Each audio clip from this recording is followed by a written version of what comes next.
September 24th, 1966. An unknown figure touches down in the streets of London with only a Fender Stratocaster and a few dollars to his name.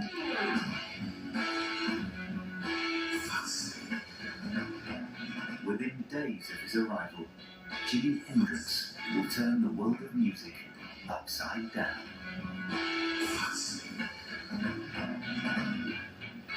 Jimi changed the sound of the guitar. I think in many respects he changed the sound of rock and roll.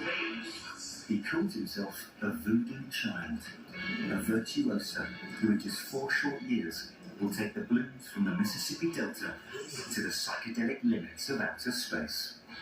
He redefined what it meant to be a guitar player, he redefined what it meant to be a musician, I think he redefined what it meant to be an artist, and he redefined the whole period in which he existed.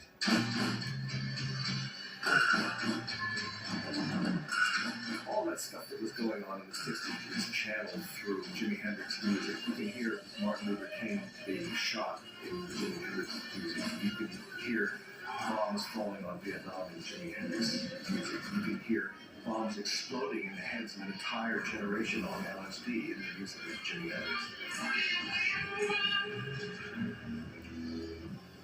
In the end, he himself will become a victim of the dark side of the era.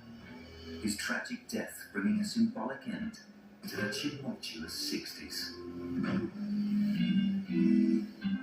This is a journey into the first age of rock, seen through the eyes of its most dazzling icon, Jimi Hendrix.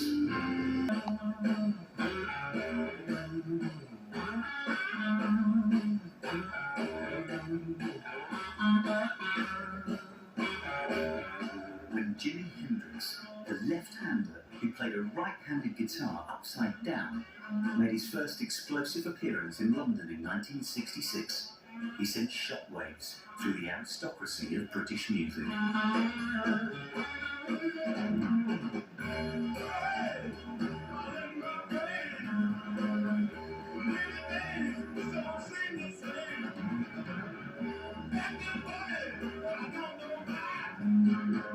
Excuse me while I kiss the sky.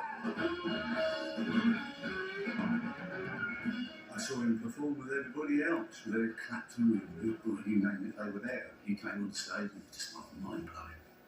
And I think Eric's comment after Jimi plays a long time to practice. I was just glad I wasn't a guitarist.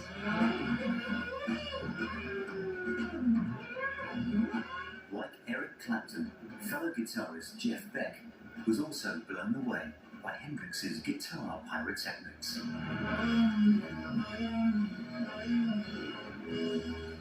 The fact that he was doing things so upfront and so wild and unchained, you know, sort of.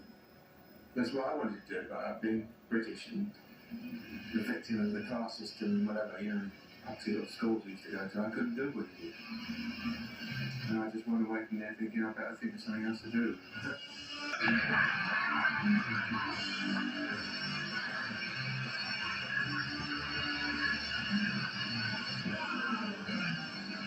He was doing things that they couldn't do because he was picking out a bass line with his thumb, a lead with his little finger, and playing rhythm with the rest of it.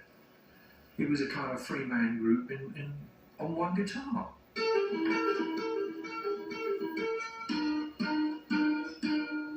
The roots of rock lie deep in the blues of the Mississippi Delta. This music cast a powerful spell on Jimi Hendrix. I remember it's like getting out of the army and then trying to get something together, and then I was playing in different groups all around the States, you know, and Canada. Playing behind people most of the time. He toured alongside the likes of Ike and Tina Turner, B.B. King, James Brown. If he wasn't actually on stage with these people, he would be in the wings, watching and learning. Hendrix even did a stint as a sideman to Little Richard, whose flamboyance was an inspiration to the young guitarist. Hendrix said, "I want to do with the guitar what Little Richard does with his voice." Jimi Jimmy had this perseverance to go on. He didn't mind looking freaky.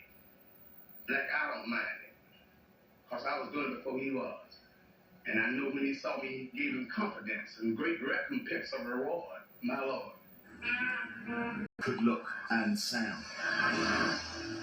The Who's total mastery of the stage and somewhat destructive tendencies anticipated the wilder excesses of rock to come.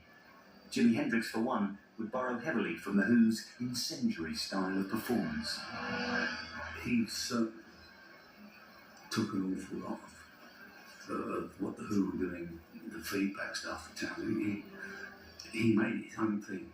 But it was kind of weird seeing a black guy come over from America, look at what we were doing and take what we do and turn it into his own thing. So the whole thing had gone a circle.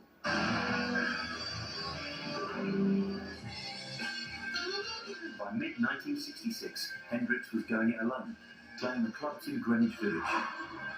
He wasn't making much money, but he was gathering